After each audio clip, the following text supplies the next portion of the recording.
En todas las encuestas nacionales, la percepción de corrupción en nuestro país está considerada como uno de los capítulos más endebles de esta actual administración. La lucha contra la corrupción no suele sobrepasar el 30% de la aceptación.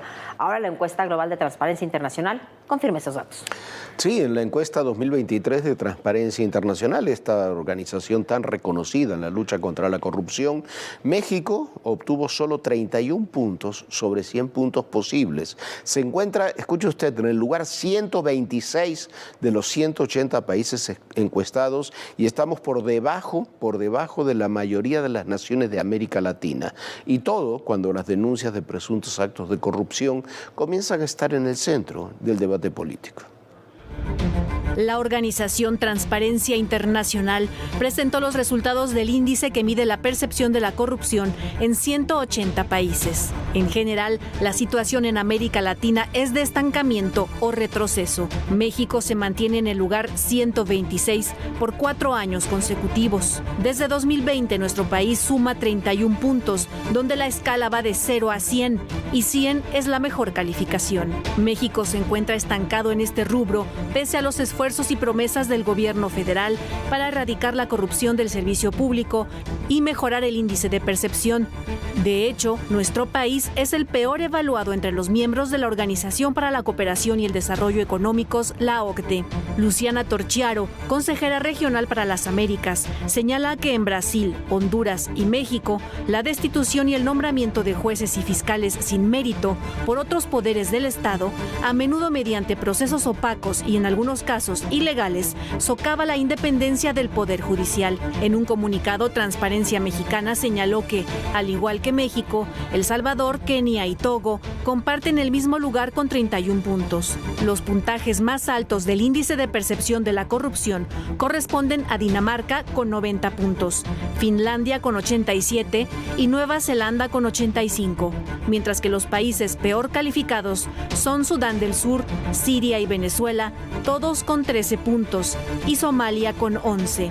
En cuanto a los líderes que integran el G20, México se encuentra en la penúltima posición, por encima de Rusia, que alcanzó 26 puntos. En el caso de América Latina, nuestro país se ubica por encima de Bolivia, Paraguay, Guatemala, Honduras, Haití, Nicaragua y Venezuela. De acuerdo con Transparencia Mexicana, la corrupción será un reto para el próximo gobierno, ya que la actual administración no registró avances ni consolidación del Sistema Nacional Anticorrupción ni en la sanción de casos emblemáticos. Señala que ninguno de los grandes casos de corrupción ha llegado a sentencias definitivas, como la estafa maestra, agronitrogenados, Pemex o Segalmex, Diconsa, Liconsa, además del caso de corrupción internacional de Odebrecht. Para ADN 40, Fuerza Informativa Azteca.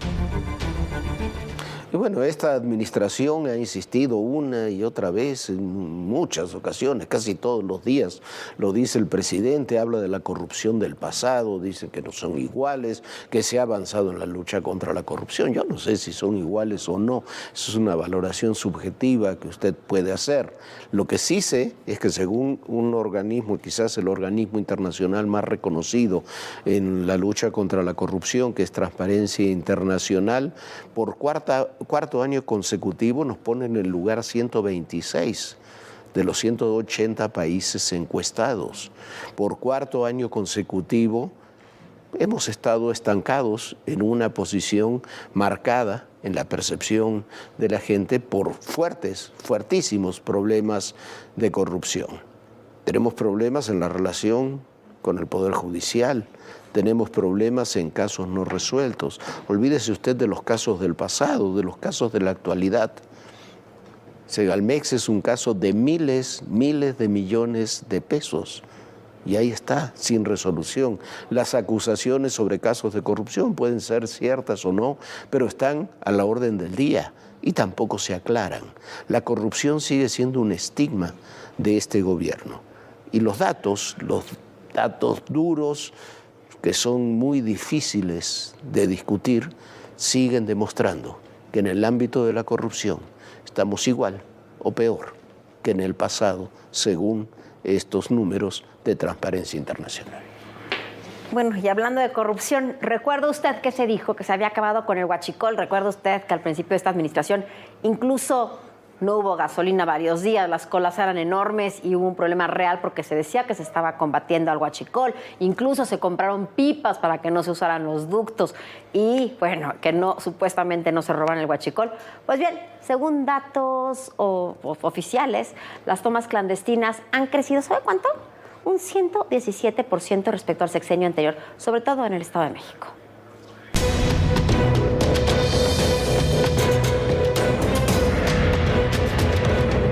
Es un domicilio ubicado en la colonia Jardín Balbuena, en la alcaldía Venustiano Carranza, en la Ciudad de México.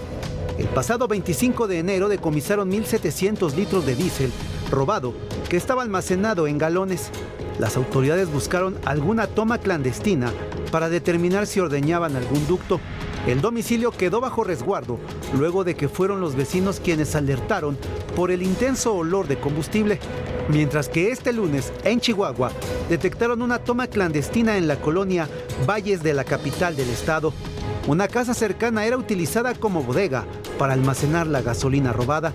Y el pasado 28 de enero, elementos de Pemex llegaron a Tlahuelilpan, Hidalgo, para controlar una fuga de combustible por una toma clandestina.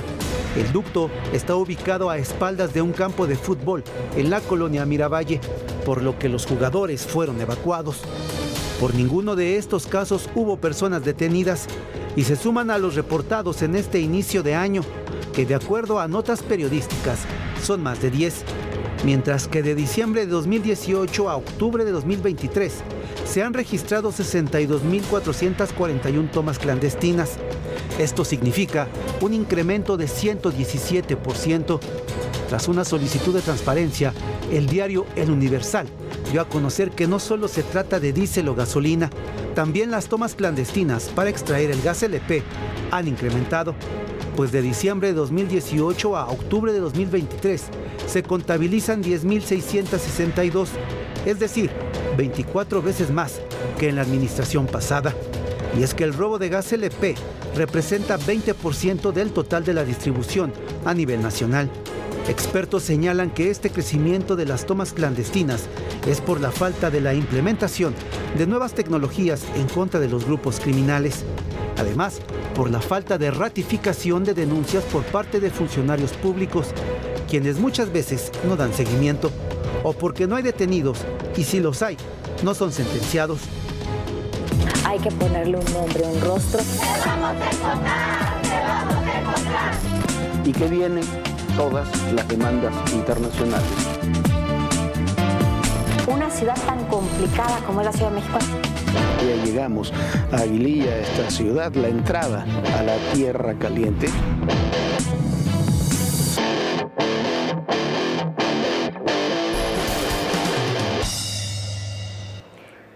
Y a quien le acaban de retirar la prisión preventiva oficiosa es a José Luis Abarca. Usted lo recordará, el alcalde en Iguala cuando desaparecieron los 43 jóvenes de Ayotzinapa y estaba acusado por delincuencia organizada y lavado de dinero. El exalcalde de Iguala ahora estará bajo la medida cautelar de prisión preventiva justificada en acato a una sentencia de amparo. En las próximas semanas o meses, Abarca podrá solicitar una nueva audiencia para intentar que se le retire la prisión justificada y enfrentar su caso en libertad. Pero hay que recordar, no está acusado, se le liberaron los cargos precisamente de la desaparición de los jóvenes de Ayotzinapa, cuando hay llamadas, cuando hay muchísima evidencia, donde se involucran a él y a su esposa, María de los Ángeles Pineda. Mientras que al ex procurador general de la República, Jesús Murillo Caram, le negaron un amparo, acusado de la tortura y desaparición forzada de los 43 normalistas de Ayotzinapa. El juez consideró que el plazo para presentar pruebas a su favor ya se había terminado, por lo que negó a su defensa presentar nuevas evidencias. Lo paradójico de esto es que el que está directamente relacionado con el caso Ayotzinapa, que es Abarca, aparentemente va a estar en una mucho mejor situación que el ex procurador, que tiene acusaciones por lo menos endebles. Pero esto hay que recordar una cosa, el ex procurador Murillo Caram atrajo el caso varios días después de lo sucedido, y fue la policía de Iguala, la policía de este señor, precisamente el alcalde de Iguala, quien retuvo y quien entregó a estos jóvenes a sus captores. Y otro tema, el escritor y diplomático Andrés Roemer, acusado en México de muchísimos casos de abuso sexual, fue dejado en libertad domiciliaria en Israel, donde había sido detenido en Israel y estaba en reclusión esperando su extradición a México, porque las acusaciones presentadas por la Fiscalía Capitalina, dice Roemer, no tenían pruebas. El mexicano Andrés Roemer informó que continuará su proceso en prisión domiciliaria. El exdiplomático se encuentra detenido en Israel por acusaciones de abuso sexual en México. A través de redes sociales, el escritor dio a conocer que el Tribunal de Justicia israelí consideró que no es una persona peligrosa. Aunque el gobierno israelí lo considera extraditable, ha señalado que es un proceso largo y complejo, por lo que no se ha determinado una fecha. México ha presentado a Israel 5 solicitudes de extradición formales contra Andrés Roemer. La mañana de este martes, el presidente López Obrador habló del tema. Dijo que la secretaria de Seguridad y Protección Ciudadana, Rosa Isela Rodríguez, le informó en la reunión de seguridad sobre el estatus legal de Roemer en Israel, por lo que este miércoles 31 de enero dará un informe sobre el proceso de extradición y la prisión domiciliaria. Mientras tanto, se profundiza la crisis hídrica en todo el país, no solamente en el área metropolitana de la Ciudad de México, sino en buena parte de todo el territorio nacional. Solo un puñado de estados son los que hoy tienen abasto suficiente de agua.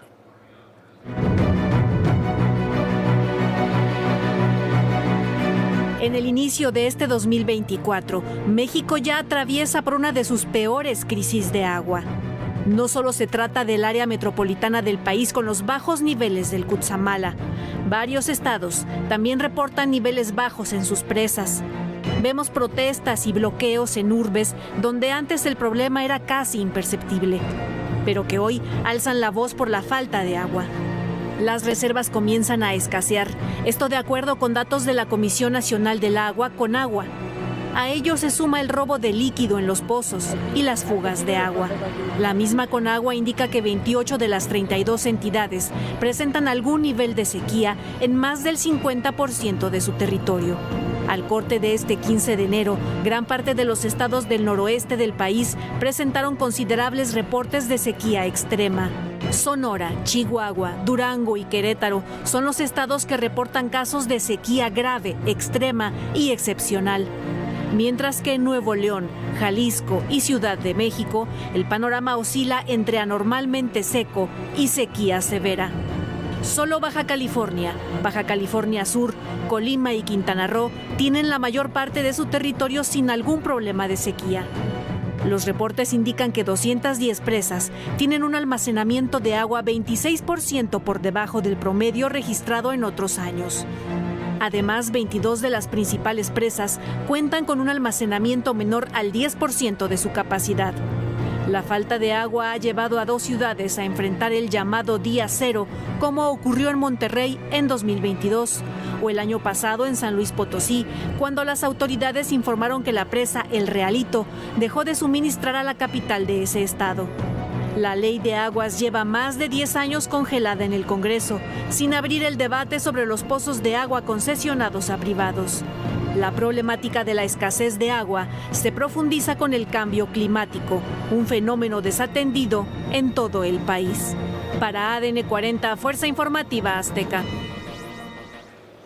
Y las controvertidas medidas tomadas por el gobierno federal en torno al Aeropuerto Internacional de la Ciudad de México, como obligar a trasladar todas las operaciones de carga al aeropuerto Felipe Ángeles en un lapso muy rápido, o de reducir drásticamente las operaciones en el aeropuerto de la Ciudad de México Benito Juárez, están poniendo en riesgo la alianza de Delta Airlines con Aeroméxico y potencialmente la de otras aerolíneas nacionales, al considerar las autoridades de Estados Unidos que el gobierno federal, el gobierno de México, está rompiendo las leyes antimonopólicas.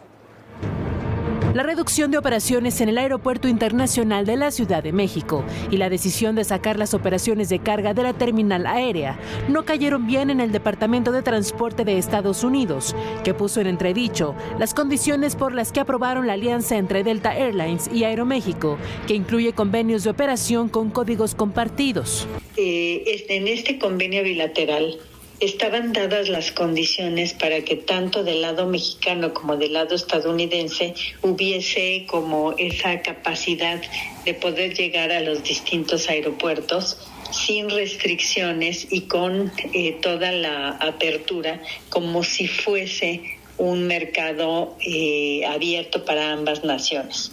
El Departamento de Transporte estadounidense señaló que las condiciones de la aviación mexicana podrían atentar contra los principios de antimonopolio establecidos en las leyes de su país y en el marco del Tratado Comercial México-Estados Unidos-Canadá, el TEMEC.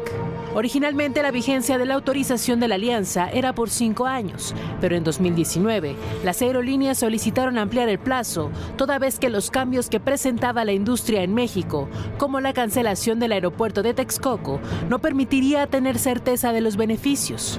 La solicitud se aceptó, aunque se estableció una temporalidad. Para el Departamento de Transporte, el desencuentro inició cuando se decidió sacar las operaciones de carga del aeropuerto capitalino y mandarlas al aeropuerto Felipe Ángeles. El Departamento de Transporte de los Estados Unidos mandó una carta dirigida al secretario de Comunicaciones diciéndole que no estaban de acuerdo con esta decisión, sobre todo porque había sido unilateral y había sido muy apresurado. Se les daba un término perentorio para hacer esa mudanza. El AIFA no cuenta aún con personal operativo al 100% ni sistemas suficientes para atender ese volumen de carga que antes atendía el aeropuerto Benito Juárez, el viejo. De hecho, para registrar y documentar esa carga se tiene que llevar al Benito Juárez, luego de que bajó en el AIFA para proceder con el registro aduanal. Ahora el Departamento de Transporte de Estados Unidos solicitó a los interesados que demuestren el motivo por el cual no debe emitir una orden que dé por finalizada la decisión. Por su parte, Aeroméxico informó que analiza la resolución a través de la cual se emite un proyecto de decisión para renovar el otorgamiento de la inmunidad antimonopolio del acuerdo de colaboración conjunta entre esa aerolínea y Delta Airlines. La decisión provisional del Departamento de Estado está basada en los mismos conceptos que se consideraron para pausar la alianza entre Allegiant y Viva Aerobús, la cual no se ha podido resolver, dado que las reducciones de horarios en el Aeropuerto Internacional de la Ciudad de México han aumentado. El problema es que México como país está teniendo una baja en la competitividad porque las aerolíneas de Estados Unidos obviamente pues ya no pueden llegar a este mercado y obviamente lo que va a suceder es que nos van a cerrar mercados en Estados Unidos. Las aerolíneas interesadas tienen 14 días a partir del 26 de enero para argumentar los motivos para que no dé finalizada la decisión de carácter preliminar.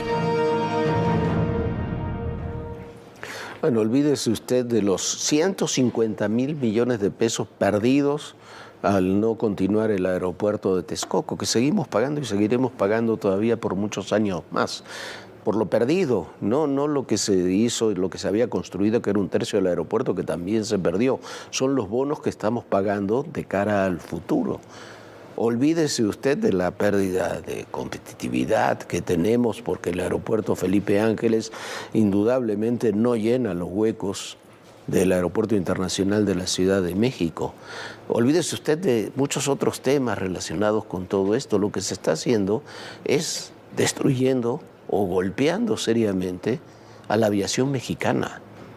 Las aerolíneas mexicanas que tuvieron pérdidas de unos 20,000 millones de pesos durante la pandemia están teniendo ahora mayores pérdidas por las restricciones, por la falta de movilidad, por las consideraciones legales diferentes hacia las aerolíneas extranjeras y las propias aerolíneas mexicanas. Es increíble que no podamos avanzar en eso. Es increíble que no se pueda construir la tercera terminal que desde inicio de este sexenio se dijo que se iba a construir en el aeropuerto capitalino. Es increíble que no se pueda tener una conectividad adecuada con el aeropuerto Felipe Ángeles. Los golpes que se le está dando al transporte aéreo en México son golpes muy duros y es, paradójicamente, una de las piedras que tiene que sostener el turismo en México y el comercio en México, a la industria en México, cuando tenemos grandes necesidades en todos esos ámbitos. Pero parece que la decisión del gobierno es mirar para otro lado y que la inversión mejor la hacemos en el Tren Maya o en otro tipo de proyectos. Sí, Jorge, es muy complicado porque además de todo había aproximadamente autorización primero para unos 62 vuelos que llegaran por hora, después se redujo a un 50 y tantos % y después se redujo casi al 30%. ¿Qué pasa? Se redujo diciendo que se iba a reducir momentáneamente, legalmente no se podía hacer porque iban a hacer una remodelación en las terminales aéreas. No sabemos qué remodelación se hizo, porque por supuesto para poder disminuir estos vuelos que llegan directamente a la Ciudad de México, y lo que sucede es que se hizo, creo yo, como una estrategia para que se llenara el aeropuerto Felipe Ángeles. El aeropuerto Felipe Ángeles es un buen aeropuerto, pero ¿qué crees? Si no tiene la movilidad para poder llegar de un lado a otro, las líneas de acceso, va a ser muy difícil que funcione. Lo único que va a acabar pasando es que los usuarios del aeropuerto de la Ciudad de México van a acabar pagando mucho más por un boleto de avión porque lo van a tener que compensar por sus gastos las líneas aéreas, que además de todo, estos boletos de avión ya son muy caros por el TUA, que es el impuesto que se tiene que pagar, y este impuesto, que supuestamente tendría que ser para mejorar el aeropuerto de la Ciudad de México, se va, como bien dice Jorge, para pagar los bonos del aeropuerto perdido.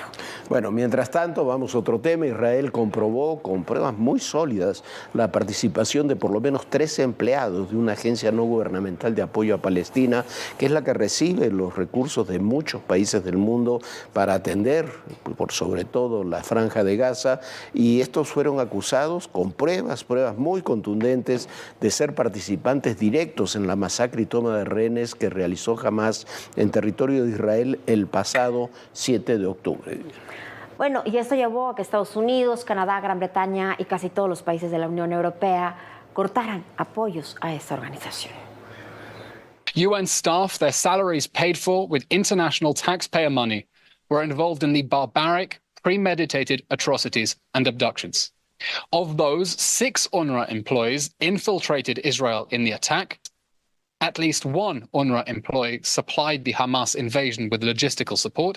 Another was directed to establish an operations room on October 8th. Es parte del expediente revelado por el gobierno de Israel, en el que acusa que 13 empleados de la Agencia de Obras Públicas y Socorro de las Naciones Unidas, la UNRWA por sus siglas en inglés, estuvieron involucrados en la masacre contra civiles israelíes del pasado 7 de octubre. Ese día, el grupo terrorista de Hamás ingresó a territorio de Israel, mató a varias personas y secuestró a más de 200. La investigación encabezada por el Servicio de Inteligencia del gobierno de Benjamín Netanyahu detalló que 190 empleados de UNRWA, incluidos profesores, se han convertido en militantes de Hamás o de la Yihad Islámica. Estiman que hasta el 10% del personal de la agencia eran miembros de grupos extremistas, pues escondían armas con lanzacohetes y construyeron túneles dentro de las instalaciones de la ONG. Hasta el momento, 9 empleados han sido despedidos. El secretario general de la ONU, Antonio Guterres, prometió exigir responsabilidades a cualquier empleado involucrado en actos que calificó como aborrecibles, pero hizo un llamado a las naciones para seguir financiando a la UNRWA por razones humanitarias. Esto se debe a que tras el reporte revelado por Israel, la ayuda ha sido suspendida, como ocurre con Estados Unidos, uno de los principales donantes, que solo en 2022 aportó $340 millones. Alemania también ha suspendido su financiación, al igual que Reino Unido e Italia. Y en las últimas horas, los gobiernos de Japón y de Austria se sumaron al grupo. Las consecuencias de la suspensión de la financiación las vivirán los habitantes de Gaza, quienes han sido desplazados por los constantes bombardeos. La gente tiene hambre, no tiene refugio, y UNRWA es la única ONG en la zona que lleva décadas ayudando a millones de palestinos en todo Medio Oriente. Ya es momento de irnos. Muchísimas gracias por habernos acompañado como cada noche. Lo esperamos mañana en punto de las 11 p.m. Descanse, señor bonito. Mañana nos vemos. Bonita noche, Jorge. Muy buenas noches, Viviana. Muy buenas noches a todos ustedes. Y recuerden, el poder y en la política, todo, pero absolutamente todo es personal. Gracias.